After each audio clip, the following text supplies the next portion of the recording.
Kabanata 401.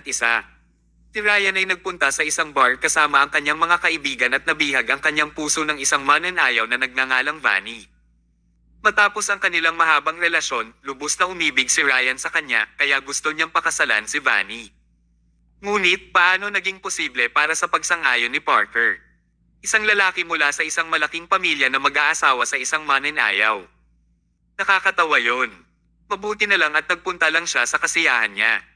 Ngunit, kung nais niyang maging seryoso at pakasalan siya, maaari itong maging isang panaginip. Hindi naman pumayag si Parker sa kasal. Bilang isang resulta, silang dalawa ay nasa isang seryosong pagtatalo. Lalong umibig si Ryan. Dahil hindi niya makuha ang pahintulot ng kanyang ama, nagpasya siyang ilayo si Vanny at itanan.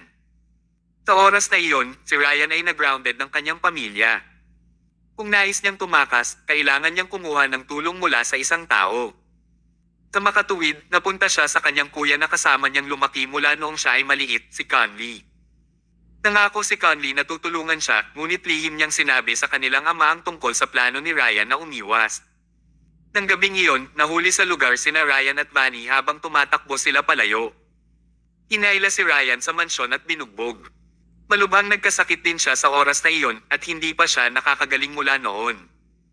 Samantala, si Vanny ay pinayaon ni Parker. Walang nakakaalam kung saan siya ipinadala. Matapos ang pangyayaring iyon, tuluyan nang nawala ang tiwala ni Parker kay Ryan. Labis siyang nabigo at nagalit siya kaya't ipinasa niya na ang tungkulin ng pamilya sa kanyang panganay na anak. Wala pang 2 buwan, namatay si Parker dahil puno ng galit ang kanyang puso. Umalis din si Ryan sa pamilya pagkatapos nito. Wala na siyang kinalaman sa pamilya Hudson at pinagsikipan ang kanyang sarili sa kanyang mahusay na kasanayan sa medikal. Nauna nang naisip ni Ryan na hindi na niya makikita muli si Conley, ngunit sino ang makakaalam na si Conley ang gagawa ng hakbang na lumapit kay Ryan. Ang dahilan ay, alam ni Conley na kung ang sino man sa mundo ang maaaring tumalo kay Thomas, ito ay ang kanyang napakatalino na kapatid, si Ryan. Sa totoo lang, kung hindi siya pinahamak ni Conley, hindi sana talo si Ryan. Hindi pinagkakatiwalaan ni Ryan si Conley at ang problema na ito ay hindi malulutas. Karaniwan na alam ng lahat sa bahay ang nakakahiyang nakaraan ng mga kapatid na ito kaya walang nang ahas na basta-basta magsalita. Medyo naging awkward ang kapaligiran. Sinabi ni Ryan, Conley Hudson, huwag mo nang subukang sabihin sa akin ang mga matatamis na salitang iyon. Malinaw kong alam kung bakit mo ako pinagkanulo sa nakaraan. Natatakot ka na kunin ko ang posisyon bilang ulo ng pamilya kaya't sadya mo akong nilantad. Sa totoo lang, bakit mo kailangang gawin iyon? Kung umalis kami ni Vanny, natural na magiging iyo ang posisyon, hindi ba? Conley Hudson, masyado kang mabagsik. Ngayon ay naglakas loob ka pa rin ng walang kahihiyan na magmakaawa sa akin na magtrabaho para sa iyo. Haha, paano ka naging ganyan ka walang hiya? Mamantong hininga si Conley. Sige, alam ko na hindi tayo magkakausap ng maayos. Walang silbi kahit gaano pa tayo tumagal sa pag-uusap. Siyempre, kaya maaari kang umalis ngayon. Gayunpaman, hindi kaagad tumayo si Conley. Sa halip, sinabi niya sa isang casual na paraan, ayokong sabihin muli ang anumang kalokohan. Pareho rin kaming walang pagmamahal sa kapatid. Hayaan akong buksan ang isang deal. Palitan tayo ng mga benepisyo. Tinatanggol mo ang isang tao para sa akin at bibigyan kita ng isang bagay na gusto mo. Tumawa si Ryan. May gusto ako. Ang aking puso ay namatay matagal na at ang aking katawan ay hindi na makakabangon pa. Ano pa ba ang gusto ko? Gusto ko lang mamatay. Ngunit bakit hindi ka pa namatay? Ang mga salita ni Conley ay tumama sa puso ni Ryan. Nagkaroon ng hindi mabilang na mga araw sa mga nakaraang taon kung saan nais ni Ryan na mamatay. Iisa lamang ang kadahilanan na hindi niya pinili ang magpatiwakal at iyon si Vanny. Gusto pa rin niyang makita ulit si Vanny. Kabanata 402. Ang tanging dahilan lamang na hindi pinili ni Ryan na magpakamatay ay nais niyang makita muli si Vanny. Kahit isang sulyap muli ay sapat na. Tulad nito, nagsumikap siya upang hanapin si Vanny. Walang kinalabasan ang kanyang paghahanap at lahat ng kanyang pagsusumikap ay naging walang kabuluhan. Pinantayan ni Parker si Ryan kaya't sinugurado niyang nilayo ng husto nung paalisan niya si Vanny. Gaano man katalino si Ryan, wala siyang makitang anumang bakas kahit na matagal na siyang pumikit. Niyon ang sakit sa kanyang puso. Alam ni Conley ang kanyang pait sa puso, kaya't ngumiti siya at sinabi, "Aking kapatid, alam ko kung ano ang hangarin mong manatiling buhay. Gumawa tayo ng deal. Kung matatanggol mo ang isang tao para sa akin, sasabihin ko sa iyo kung saan ipinadala si Vanny at kung nasaan siya ngayon." "Ano?" Nagulat si Ryan. "Tigilan mo na ang pagsisinungaling." Nang paalisin siya ni Parker, hindi niya inilantad ang anumang impormasyon sa sinuman. "Paano mo malalaman ang tungkol dito?" Nagkibit balikat si Conley. "Sa una ay hindi ko alam, ngunit dahil naging pinuno ako ng pamilya at masusuri ko ang lahat ng mga order, napansin ko ang isang kakaibang naka-encrypt na order. Ginawa ito ng ating ama ng gabing iyon. Bukod, ang taong nagpatupad ng utos ay ang pinagkakatiwalaang nasasakupan ng ating ama. Pagkaalis niya ay hindi na siya bumalik. Kaya, ano sa palagay mo ang ugnayan ng order na iyon at si Vanny?" Nang sinabi niya iyon, alam ng lahat na iyon ang utos na paalisin si Vanny. Ang puso ni Ryan ay lumakas ang tibok. "Vanny, nakikita pa ba niya ulit si Vanny?" Napangisi siya ng ngipin. Ang kanyang puso ay ganap na inookupahan ng kanyang mga saloobin tungkol kay Vanny, kaya nawala ang lahat ng karunungan. "Sabihin mo na, sino ang gusto mong alisin ko?" tanong niya. Nagpakawala ng mahabang hininga si Conley. Nangangahulugan iyon na pumayag si Ryan sa deal. Agad niyang inabot ang litrato kay Ryan. "Gusto kong mawala ang lalaking nasa larawang ito." Thomas Mayo. Kinuha ni Ryan ang litrato at natigilan siya. Pulong niya sa sarili, "This guy." Niligtas nila ang mga tao sa maghapon na yon, ngunit kailangan niya na itong kalabanan sa susunod na segundo. Pinagtatagpo talaga sila ng kapalaran. Ngunit, upang makita si Vanny sa huling pagkakataon, handa siyang isakripisyo ang sinuman. "O sige, nangangako ako," diretsong sinabi ni Ryan. Pagkatapos nito, umalis sina Conley at Calex sa bahay. Papunta na sila, nag-aalala si Conley, "Calex, sa palagay mo magagawa ito ni Ryan?" Umiti si Calex. "Mr. Hudson, sa aking mapagpakumbabang opinyon, walang sinuman sa mundo ang magiging mas matalino kaysa kay Ryan. Kung tutulungan niya tayo, walang magiging mali. Ang kahinaan lamang ni Ryan ay si Vanny, at hawak mo ang kahinaan niyang ito sa iyong mga kamay." Mula sa iba't ibang aspeto, mamamatay si Thomas. Hindi siya magkakaroon ng anumang pagkakataon upang baligtarin ang sitwasyon. Tumango si Conley sa kasiyahan. "Darn it. Matagal na kaming pinapahirapan ni Thomas, ngayon sa wakas ay may pagkakataon kaming ibalik ang sitwasyon." Scott's Remembrance Cultural Arts Entertainment, Shalom Technology, nais kong sirain ang pareho sa kanila. Naging madilim ang langit. Umaba si Thomas mula taxi at dahan-daang naglakad pabalik sa kanyang bahay. Bago siya pumasok sa bahay, nakita niya si Emma na nagbubulungan sa garahe. May sinabi siya na para bang nagmumura siya. Lumakad si Thomas at tinanong, "Anong problema?" Inilagay ni Emma ang magkabilang kamay sa baywang niya bago niya tinuro ang sasakyan. "Lahat ng ito ay dahil sa sirang kotse na ito. Inayos ko lang ito pagkalipas ng ilang araw, ngunit nasira ulit. Hindi ko lang maiwasang ayusin ito habang patuloy itong nasa Syra." Tumango si Thomas. "Bakit hindi tayo kumuha ng bagong kotse?" "Kumuha ng bagong kotse? Wala kaming pera, hindi ba?" Hinawakan ni Thomas ang jade na ibinigay ni Edith sa loob ng kanyang bulsa. Umiti siya ng kaunti at sinabing, "Sa totoo lang, binigyan lang ako ng kliyente ng isang diskwento. Maaari kaming magkaroon ng isang 20% na diskwento kung bumili kami ng kotse. Bakit hindi tayo manguha ng pera at bumili ng bago?" 20% na diskwento. Bilang isang babae, nang marinig ni Emma ang katagang diskwento, ang kanyang mga mata ay agad na nagliwanag. Kabanata 403. Gaano man siya kamarangal, gaano man siya kaedukado at kagandahang asal, siya ay isang babae lamang. Wala siyang anumang pagtutol sa mga diskwento. Napatingin si Emma sa sirang kotse niya habang iniisip ang tungkol sa diskwento. "Kung hindi natin ito gagamitin, it would be our great loss. Dahil nasira rin ang ating sasakyan, bakit hindi natin samantalahin ang pagkakataong palitan ito? Ngunit, magkano ang gastos para sa isang bagong kotse?" Tinatong ni Thomas ang mga kamay sa balikat ni Emma. "Hindi mo kailangang mag-alala tungkol doon. Kumita ako kamakailan. Sa tingin ko ay sapat na ito. Sigurado ka ba?" "Oo. Ang iyong oras na magbayad ay para sa oras na ito." Ang panig ni Emma bilang isang matalinong babae ay ipinakita ng malinaw, at pinasaya nito si Thomas nang makita niya ito. "Siyempre babayaran ko ito. Nag-promise silang dalawa. Kinaumagahan, bago tumunog ang alarma, maagang nagising si Emma upang maghanda. Kadalasan ay gusto niya matulog ng kaunti pa, ngunit labis siyang na-motivate ngayon dahil nais niyang bumili ng kotse na may diskwento. Hinailan niya si Thomas sa kama at gumawa ng hakbang upang tulungan siyang maghanda pati na rin ang magpalit. Pinakain pa niya siya ng agahan bago sila sumakay sa taxi at nagtungo na upang bumili ng kotse. Pagkalabas nila ng taxi at narating ang dealer, tuluyan nang natigilan si Emma. Napatingin siya sa napakaganda ng mga kotse, huminga, at tinanong, "Thomas, ito ba ang lugar na dinadala mo sa akin upang bumili ng kotse?" Tiningnan ni Thomas ang address at tumango siya. "Oo, ito ang lugar." "Bakit? Hindi ba sapat ang mga sasakyan?" "Haha, hindi na ito masama. Mas magaganda ito. Ang lahat ng mga kotse doon ay supercar. Lahat sila ay Ferraris." Sinabi ni Thomas na kumita siya ng pera upang makabili ng kotse kagabi. Naisip ni Emma na si Thomas ay mayroong $8,000 lamang sa isang buwan, kaya magkakaroon lamang siya ng $12,000 sa mga nakaraang buwan. Pumili lamang sila ng isang mas mababang grade na kotse. Gayunpaman, dinala siya ni Thomas sa dealer ng kotse sa Ferrari. Bakit? Pumibili ba siya ng isang Ferrari? Pagbili ng isang Ferrari na may $8,000 buwan ng bayad.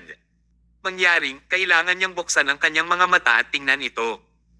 Ang presyo ng bawat kotse dito ay hanggang sa $1 million. Ang mamahaling mga disenyo ay nagkakahalaga ng hanggang $10 million. Lang taon siya dapat kumita sa isang buwan ng bayad na $8,000 sa isang taon upang makakaya niya ang isang gulong. Hinawakan ni Emma ang noo gamit ang isang kamay. "Thomas, sigurado ka bang hindi mo ako niloloko?"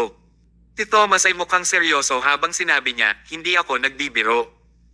Ang aking kaibigan ay mapagkakatiwalaan. Tiyak na magagamit ang diskwento. Hindi ko pinag-uusapan ito." Lumapit si Emma sa tainga ni Thomas at pamulong, "Ang mga kotse dito ay masyadong mahal. Kahit na mayroon tayong 20% na diskwento, mas malaki pa rin ito kaysa sa kayang bayaran. Kalimutan na, umalis na tayo ngayon. Maaari tayong bumili ng isang Ford para sa kaginhawaan." Hindi siya naniniwala na kayang ibili ni Thomas ang gayong mamahaling kotse, kaya hinailan niya si Thomas at nais na umalis. Sa oras na ito, isang lalaki at isang babae ang lumakad sa loob at nakilala nila sina Emma at Thomas. Nagkatinginan sila at lahat sila ay natigilan. Emma, Jolie. Ang papalapit na babae ay si Jolie Morris, kaklase ni Emma sa universidad. Mula nang nagtapos sila sa universidad, sa pangkalahatan ay hindi pa sila nakikipag-ugnay. Hindi man sila nag-contact sa isa't isa. Ngunit hindi nila inaasahan na magkikita sila sa ganoong lugar. Pareho sa kanila ang nagpakita ng peking mga ngiti. Mukha silang masaya nang makilala nila ang dating magkaklase, ngunit talagang kinamumuhian nila ang bawat isa. Kung hindi man, makikipag-ugnay sana sila sa isa't isa mula noong sila ay nagtapos ng maraming taon. Tumalikod si Emma at tiningnan ang lalaking nasa tabi ni Jolie. Napabalikwas siya ng gulat dahil yun ang dating lalaking baliw na baliw sa kanya. Kabanata 404. Ang lalaking iyon ay si Lucian Lopez. Dati siyang associate chairman ng asosasyon ng nag-aaral noong siya ay nasa universidad. Si Lucian ay hindi lang gwapo na may outstanding academic results, ngunit mahusay din siya sa sports. Ang kanyang family background ay napakayaman din. Siya na isang lalaking may napaka-perpektong mga kondisyon sa lahat ng aspeto ng buhay ay natural na prinsipe sa mga mata ng bawat batang babae. Ang mga ordinaryong kababaihan ay hindi sapat para sa kanya. Si Emma lang, ang nag-iisang beauty queen na kinikilala ng buong paaralan na maaaring mahulog sa kanya si Lucian. Sa kagandahan ni Emma talagang nahuhulog sa kanya ang lahat ng mga lalaki sa paaralan. Tikas na nakuha niya rin ang mga mata ni Lucian. Si Lucian ay nagsulat ng mga letters ng pag-ibig niya kay Emma at tinanong pa at inanyayahan pa siyang kumain at pati na rin makipag-date habang nanonood ng pelikula. Nakuha pa niya ang mga miyembro ng samahan ng mag-aaral upang tulungan siya. Ginamit niya ang lahat ng mga pamamaraan na naiisip niya, ngunit nabigo siya. Si Emma ay hindi interesado kay Lucian. Marahil ay mas tumpak na sabihin na hindi interesado si Emma sa mga relasyon. Sa oras na iyon, hindi naiintindihan ni Emma ang mga relasyon at siya ay medyo natatakot kaya't nilabanan niya ang mga lalaki. Nang harapin ni Emma ang nakakaloko niyang paghahabol, hindi niya pinaramdam na espesyal si Emma. Sa halip kahit na lagi siyang may paraan, si Emma ay talagang walang nararamdaman para sa kanya. Sa huli, natapos ito sa wala. Sino ang makakaalam na ang lalaki na hinabol siya dati ay makakasama ang kanyang kasambahay pagkatapos ng maraming taon. Sa totoo lang, si Jolie ay maganda naman, ngunit hindi siya makilala sa harap ni Emma. Nang habulin ni Lucian si Emma, patuloy na binobola siya ni Jolie. Sa huli, talagang nagtagumpay si Jolie. Pasalamat na din iyon kay Emma. Kung hindi pinansin ni Emma si Lucian, hindi sana nakompromiso si Lucian at hinabol si Jolie. Gayunpaman, ito ay dahil din sa parehong dahilan na kinailangan ito ni Lucian at Jolie para kay Emma. Kinamumuhian siya ni Lucian dahil sa pagwawalang bahala sa kanya sa ilang taong iyon, habang si Jolie ay nagseselos lang naman sa kagandahan ni Emma. Nagkita ulit sila pagkalipas ng maraming taon. Sadyang hinawakan ni Jolie ang braso ni Lucian at sarkastikong nagsalita, "Emma, anong pagkakataon na makita ka rito? Bakit? Narito ka ba upang bumili ng kotse din?" Ako ay..." Bago natapos magsalita si Emma, casual na sinabi ni Thomas, "Oo, narito kami upang bumili ng kotse." Sa oras na ito, napansin ni Jolie si Thomas. Tinukat niya ito bago siya chuckled. "Emma, ito ang iyong..." Tikas na hinawakan ni Emma ang braso ni Thomas. Asawa ko siya, Thomas Mayo." Tumawa si Jolie. "Sok, Emma, tingnan mo sarili mo. Naging beauty queen ka rin naman dati. Maraming mga mayayaman at guwapong lalaki din ang naghabol sa iyo. Ngunit pagkatapos ng lahat ng iyon, pumili ka pa rin ng isang lame na kagaya niya. Ang kanyang kasuotan ay siguro nasa mas mababa sa $200, tama ba?" Umiti din si Lucian at umiling. Sinabi niya, "Emma, tinanggihan mo ako sa huling pagkakataon. Akala ko hindi ako sapat para sa iyo, so dapat mayroong isang lalaking mas mahusay kaysa sa akin na talagang naghabol sa iyo. Ngunit, pinili mo ang ganyang lalaki. Sa palagay ko hindi ko naman ako talaga ang may problema. Ang iyong judgment ay kaduda-duda." Patuloy na nag-uusap silang dalawa upang pintasan si Emma na parang wala siyang kabutihang nagawa. Napangisi ang ngipin ni Emma. Gusto niyang tanggihan sila, ngunit hindi niya alam kung ano ang dapat niyang sabihin. Bagaman mahusay siyang tinatrato ni Thomas, kailangan niyang sabihin na talagang mahirap si Thomas. Kumita lang siya ng $8,000 sa isang buwan. Paano siya may kukumpara kay Lucian na may mayamang pamilya? Sa oras na ito, walang pakialam na sinabi ni Thomas, "Tingnan ninyong dalawa. Ang isa ay isang mababang antas na tinanggihan ni Emma, ang isa ay isang babaeng may mababang antas na hindi kasing galing ni Emma. Ang isang mababang grade na lalaki at isang mababang grade na babae ay ang tugma." Kabanata 405. Diretsong tumawa si Emma. Agad na pinakawalan ang kanyang kadiliman. Hindi niya alam na si Thomas ay isang mapurol na tao, pero matabil talaga ang kanyang dila kapag pinagalitan niya ang mga tao. Hinabol ni Lucian si Emma, ngunit siya ay hinamak. Hindi ba siya ay isang mababang antas ng tao kung ganoon? Si Jolie ay hindi kasing ganda ni Emma, at siya ay pangalawang pagpipilian lamang pagkatapos ng pinakamahusay. Hindi ba siya isang babaeng mababa ang antas? Talagang matalim ang mga salita ni Thomas. Galit na galit si Jolie na tuloy-tuloy ang kanyang pagyapak. "Mahal, narinig mo ba ang sinabi niya? Wala akong pakialam sa kanila, tulungan mo ko bilis para mailabas ko itong galit ko na ta." Galit na galit si Lucian. Marahan niyang binitawan ang kamay ni Jolie at naglakad papunta kay Thomas. Dahil likas na matalino siya sa palakasan. At karaniwang gusto niya ang pakikipagpalakasan, ang mga normal na tao ay hindi kasing galing niya pagdating sa pisikal na kakayahan, at siya rin ay kalahating ulo na mas matangkad kaysa kay Thomas. Kaya, wala man lang siyang pakialam kay Thomas. Naglakad siya kay Thomas, at ang una niyang sinabi ay, "Tumayo ka na kay Emma. Ikaw ay basurahan. Hindi ka sapat na tumayo sa tabi ni Emma. Haha. Kinakailangan ba ng isang tagalabas na magbigay ng puna kung ang mag-asawa ay sapat na mabuti para sa bawat isa?" Wala ring sinabi si Thomas. Mas mahigpit lang ang paghawak niya sa kamay ni Emma at mas malapit silang nakatayo. Ang kanyang pagkilos ay ganap na nag-trigger kay Lucian. Tinuro niya ang ilong ni Thomas gamit ang daliri. "Ayokong maging marahas. Kung pipilitin mo akong gumawa ng aksyon, hindi ko rin pipigilan ang sarili ko. Lad, ito na ang huli kong babala. Lumayo ka kay Emma, pagkatapos ay yumuko sa aking asawa at humingi ng tawad sa kanya." Mapapatawad ko ang sinabi mo ngayon lang kung gagawin mo yung sinabi ko. Si Thomas ay mukhang hindi nagnanais na humingi ng tawad. Sa halip, iniunat niya ang kanyang kamay at pinaypay sa harap ng kanyang ilong. Tapos, tumalikod siya at tumingin kay Emma. Tanong niya, hindi ko alam kung bakit ang baho dito bigla na para bang may umutot sa harap namin. Nagtataka ako kung sino ang walang etika na gumawa noon. Kinuyam ni Lucian ang mga kamao. Naririnig ang mga tunog na kumakabog. Mabuti, mahusay. Matagumpay mong na-trigger ako. Kung sino man ang magti-trigger sa akin, may isang dulo lang para sa kanila. Erg. Oh. Bago natapos si Lucian sa pagsasalita ng mabangis, mabilis na iginalaw ni Thomas ang kanyang kamay at naikuyom ang kamao ni Lucian, mahigpit niyang hinawakan ito. Kinuyam niya ang kamao ni Lucian na may kumakalabog na tunog tulad ng isang pandurog ng bato at ang kanyang mga buto ay tila nabasag.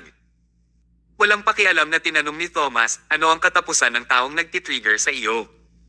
Paano pa kaya makakapagsalita si Lucian? Labis ang sakit niya kaya't puno ng malamig na pawis ang noo niya. Namula ang mukha niya at kalahati siyang lumuhad dahil sa paghawak ni Thomas. Patuloy siyang sumisigaw sa sakit. Natakot si Jolie. Ito ang kauna-unahang pagkakataon na nakita niya ang kanyang asawa na nagdurusa ng napakalaking pagkatalo.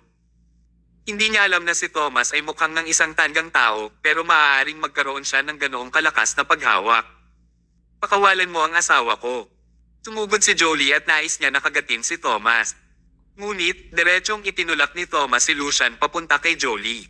Pareho silang tumama, natamba, at gamulong. Naging medyo nakakahiya ang sitwasyon. Ang malakas na ingay ay ikinagulat ng supervisor ng departamento ng Ferrari at agad siyang lumabas para tingnan ang mga nangyayari. Matapos niyang makita na si Lucian at ang kanyang asawa ay nakahiga sa sahig, ang tagapangasiwa ay mabilis na sumulong at tinulungan sila. Patuloy siyang nagtanong tungkol sa kanilang pagkakatamba. Si Lucian ay ang kanilang malaking kliyente kaya't hindi nila siya dapat masaktan. Tinuro ni Lucian si Thomas at sinabing, binugbog ako ng bobo na ito. Pumunta ka at kunin mo siya. Mabilis. Tumango ang supervisor. Tinawin niya ang kanyang kamay at hinayaan na ang security guards ay kunin sina Thomas at Emma palabas. Kabanata 406. Lumapit ang ilang security guard at pinalibutan sina Thomas at Emma. Nananyayahan nila silang umalis batay sa kahilingan ng kanilang supervisor. Ipinasok ni Thomas ang magkabilang kamay sa kanyang bulsa at walang pakialam na sinabi, parehas kaming pumunta dito para bumili ng kotse. Kailangan mo ba talagang bigyan kami ng ganitong klaseng treatment? Tumawa ang supervisor. Tinukat niya si Thomas bago sinabi, bibili ka ng kotse. Alam mo bang magkano ang halaga ng kotse dito? Magkano ang kikitain mo sa isang buwan? Tapat ka bang makabili ng kotse dito? Tumayo si Lucian mula sa sahig. Mahigpit niyang tinitigan si Thomas at biglang sinabi, dahil nandito siya upang bumili ng kotse, samahan mo nga siya para magtingin. Si Jolie at ang supervisor ay tumingin kay Lucian. Hindi nila alam kung bakit biglang nagbago ang ugali niya. Sa totoo lang, hindi biglang naging mabait si Lucian. Gusto lang niyang gumanti. Kung hinayaan lang niyang umalis ng ganito si Thomas, nasaktan lang siya ng walang kabuluhan. Gayunpaman, kung pinapasok ni Lucian si Thomas, mayroon siyang tontoneladang pamamaraan upang gantihan si Thomas. Bagaman hindi niya kayang bugbugin si Thomas, naniniwala siyang mapipigilan ng kanyang kayamanan si Thomas. Sa kompetisyon ng kalalakihan, hindi ba sila magpapaligsahan upang maging mas mayamang tao sa huli?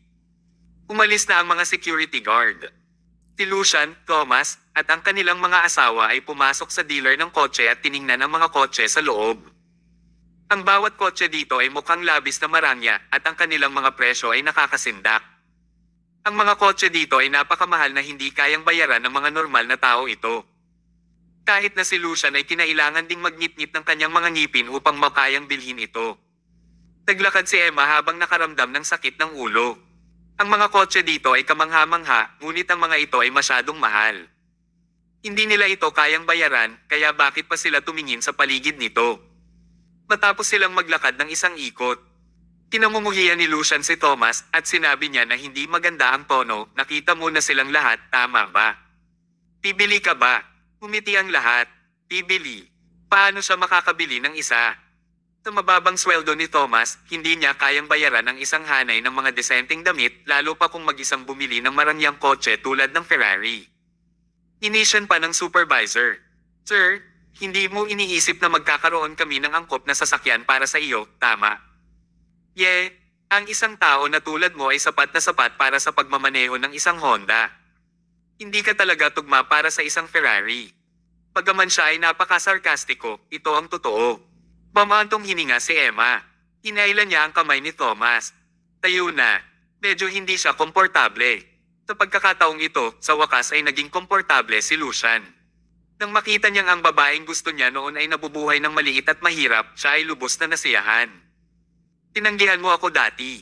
Ang cold mo kumilos sa akin. Tingnan mo ngayon. Nag-asawa ka ng isang tumpok na basura. Pinagsisisihan mo ba ito ngayon? Gayunpaman, ayaw umalis ni Thomas. Sa halip, tinanong niya si Emma, mayroon bang anumang kotse na gusto mo? Natigilan si Emma. Tinabi ni Thomas, bibili ako ng gusto mo para sa iyo. Pamulong si Emma, ang pinakamurang kotse dito ay nagkakahalaga ng higit sa $2 million. Ang iyong sweldo ay hindi sapat, tama. Isang malamis tulang ngiti ang ipinalabas ni Thomas. Maaari ka lamang pumili ng isa. Ako ang mag-handle ng bayad. Hindi alam ni Emma kung saan nakuha ni Thomas ang kanyang kumpiyansa. Pamantong hininga si Emma. Tumingin siya sa paligid at tinuro ang isang kotseng mas mukhang low-key sa huli. Iyang isa, iyon ang kotse na tumingin sa pinakamababang key sa lobby. Kapwa karaniwan ng pagkakigawa at disenyo. Ang inakala ni Emma na ang kotseng ito ay tinatayang nasa $1 million. Sa pinakapangit na pangyayari, maaari lang niyang magagamit at bilhin ito. Hindi niya hinayaang mapahiya si Thomas. Ngunit hindi niya inaasahan na. Pinalakpak ng supervisor ang kanyang mga kamay. He chuckled and said, "Madam, mahusay talaga ang paghusga mo. Pinili mo ang aming signature car ng konting sulyap lang. Ang kotse na ito ay mukhang napakababangki, ngunit ang mga materyales nito ay ang pinakamahal sa lahat ng mga kotse. Ang mga pag-aandar nito ay ang pinakamalakas din. Ang presyo nito ay $50 million. Kabanata 407. Natahimik ang tindahan. Wala man lang narinig na tunog dito. Matapos itong manatili sa loob ng mahigit 20 segundo, tumawa ng malakas sina Lucian at Jolie. Wow, Emma, may kamangha-manghang paghuhusga. $50 milyong. Sok. Ang iyong asawa na mahirap ay hindi makakakuha ng $50 million kahit na nagtrabaho pa siya sa buong buhay niya, di ba? Umiling si Lucian. Emma, kung hindi ka naging bulag at pinili mong pakasalan ako, makakabili ka ng kahit anong gusto mo ngayon, di ba? Sa kasamaang palad, wala kang magawa. Kahit na pinagsisisihan mo ito, wala rin itong silbi. Sadyang tinanong pa ng supervisor si Thomas, "Sir, nagbabayad ka ba ng cash o card?" Ang mukha ni Emma ay nagsiwalat ng pagkalungkot. Habang ayaw niyang mapahiya, lalo siyang naging kahihiyan. Ito ay isang kotse na nagkakahalaga ng $50 million. Kahit na sinabi niya ito kay Thomas, hindi niya rin ito kayang bayaran. Kalimutan mo na. Hinawakan ni Emma ang braso ni Thomas at nais na niyang umalis. Sa pamamagitan ng card. Ang kanyang boses ay hindi malakas, ngunit ang kanyang dalawang simpleng salita ay hinaila ang lahat upang tumingin kay Thomas. Sa pamamagitan ng card. Akala ng supervisor na mali ang narinig niya, kaya tinanong niya ulit, "Ano?" Tinabi kong magbabayad ako sa pamamagitan ng card. Nangangahulugan ito na nagpasya si Thomas na bumili ng kotse. May pera ba talaga siya upang mabili ang kotseng ito? Hindi naniwala si Lucian. Sarkastikong sinabi niya, "Hoy, huwag mong subukang magsinungaling sa amin. Alam mo ba ang mga kahihinatnan ng pagiging mapagmataas dito?" Tumawa si Thomas. Kumuha siya ng isang card sa kanyang bulsa at inabot ito. Narito ang card. $50 milyong, di ba? Gawin mo na ngayon. This time, si Lucian na ang nakaramdam ng pagka-awkward. Inilabas ni Thomas ang kanyang card at magagamit niya lang ito. Mukhang may pera siyang kayang bilhin ng Ferrari na ito. Napakalakas din ng pagsasalita ni Lucian upang magmura kay Thomas. Ngayon, talagang napahiya siya. Mahal. Napagtanto din ni Jolie na may isang bagay na hindi tama. Kung talagang binili ni Thomas ang kotse na nagkakahalaga ng $50 million, siya at ang kanyang asawa ay lubos na mapahiya, tama ba? Agad na lumakad si Lucian at sinabi, "Bibili ako ng kotseng ito." Tumingin ulit ang lahat kay Lucian. Ano ang nangyayari ngayon? Napakasimple ng naisip ni Lucian. Hindi mahalaga kung ano ang nangyari, hindi niya lang hinayaan na matagumpay na magpakitang gilas si Thomas.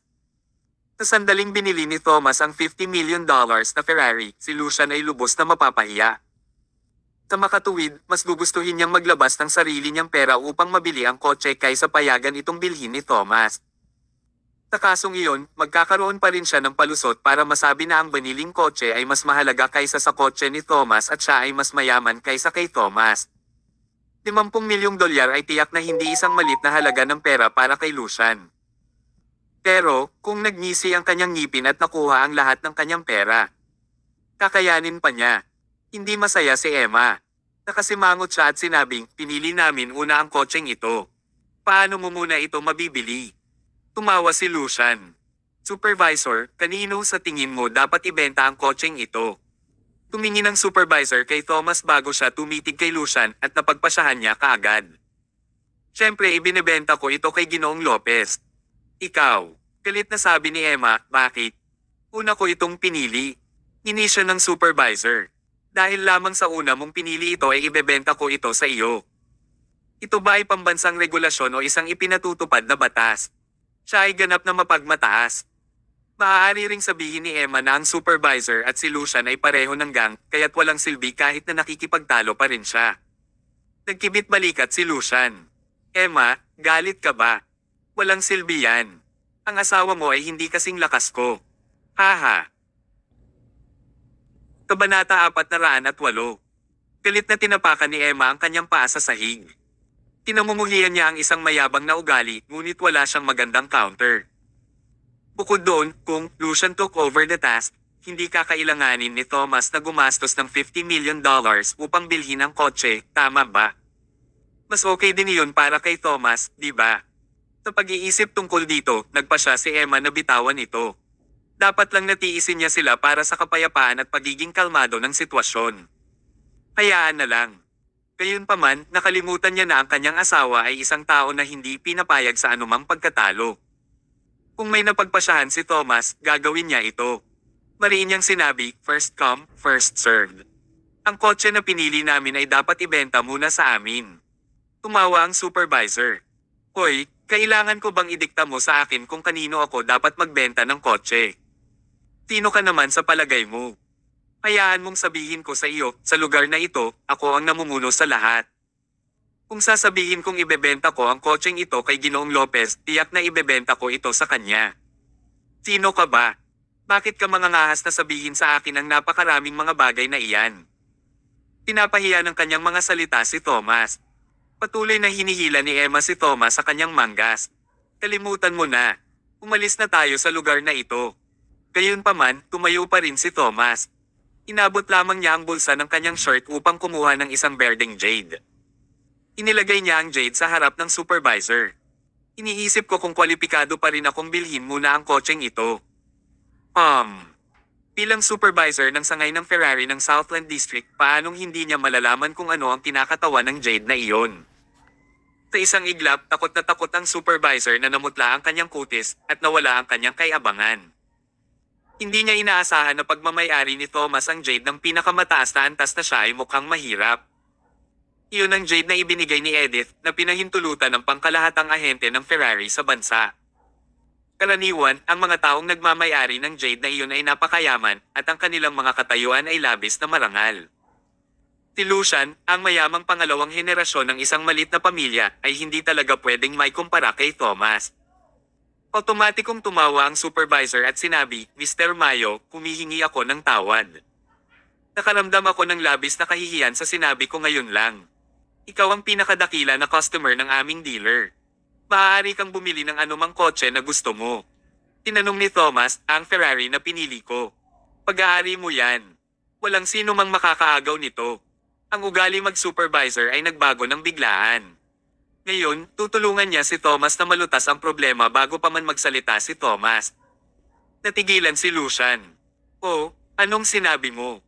Bakit mo ibinebenta muli sa kanya ang kotseng ito? Otomatikong ngumiti ang supervisor. Ginoong Lopez, nagsisisi talaga ako. Batay sa prinsipyo ng unang dumating, unang nagsilbi, pinili niya muna ang kotse, kaya natural na nais kong ibenta muna ito sa kanya. Tinuro ni Lucian ang ilong ng supervisor. Ikaw ay isang maliit na supervisor lamang ng departamento. Naglakas loob ka pa na kausapin ako sa ganoong klaseng tono. Naniniwala ka ba na magrereklamo ako sa iyong superior?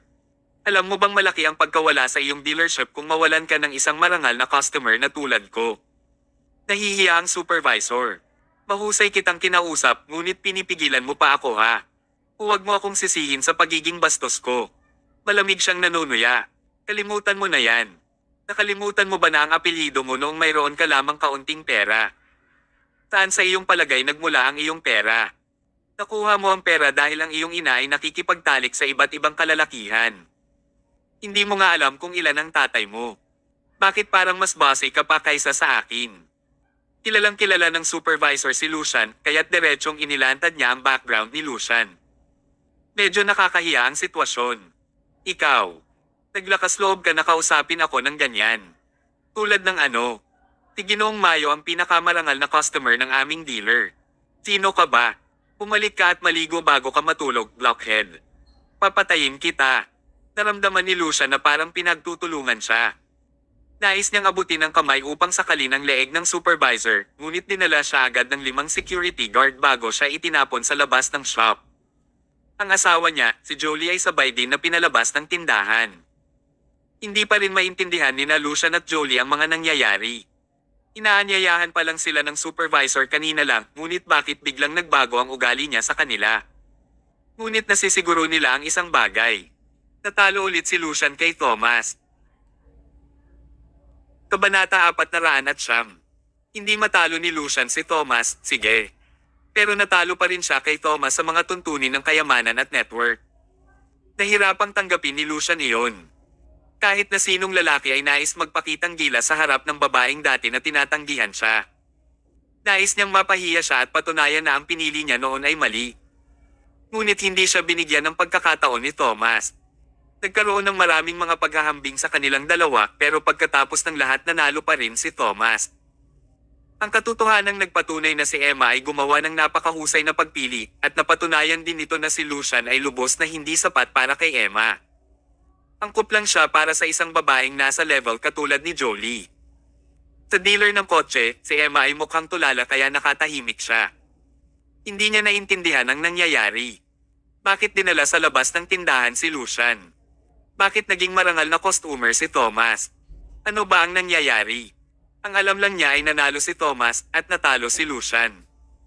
At ito ay sapat na. Mas mahigpit na hinawakan ni Emma ang kamay ni Thomas at lihim na nag-flutter ang kanyang puso. Hindi niya namalaya na ang kanyang asawa ay talagang mas mahusay kaysa kay Lucian. Pakiramdam niya ay pinagpala siya na makapag-asawa ng lalaking tulad ni Thomas. Inilayo ni Thomas ang Jade. Kinuha niya ang kanyang card, binayaran ng $50 million at kinuha ang kotse.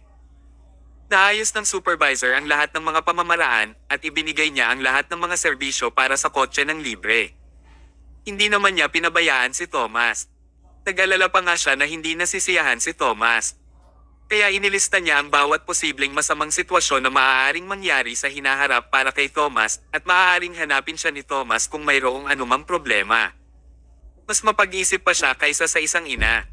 Matapos makuha ni Thomas ang kotse, ipinasa niya ang susi kay Emma. Subukan mo na ang bagong kotse natin. Sa pagtingin sa susi ng kotse ng Ferrari, naramdaman ni Emma ang pagkasilaw. Pagbili ng kotse na may $50 million. Hindi ba ito masyadong maluho? Sa parehong oras, naramdaman niya rin na tuliro siya. Bakit ang daming pera ni Thomas? Thomas. Sagutin mo ako ng matapat.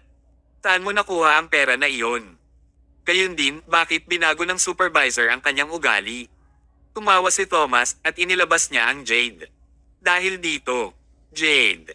Oo, hindi ba't natututo ako ng mga kasanayang medikal nitong mga nakaraang araw? Mayroong isang oras nang naisave ko ang isang executive ng Ferrari pabalik sa trabaho, kaya binigyan niya ako ng Jade na ito na kumakatawan sa isang mataas na ranggo na VIP.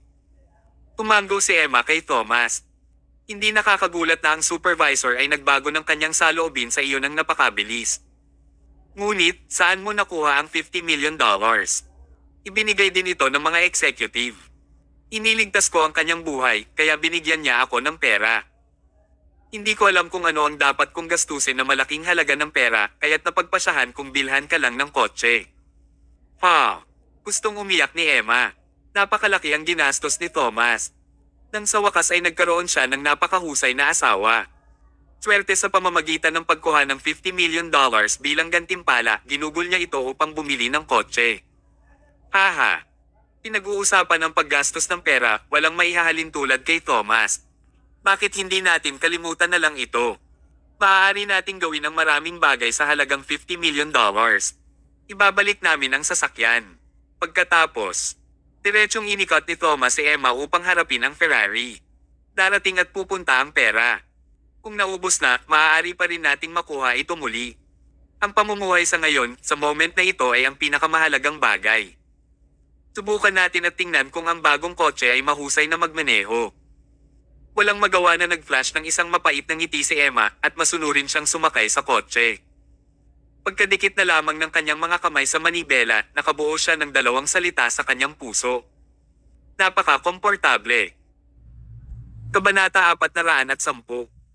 Habang mabilis niyang pinatakbo ang bagong kotse sa kalsada, parang pakiramdam niya ang napakasayang feeling na matagal niya nang di nararamdaman.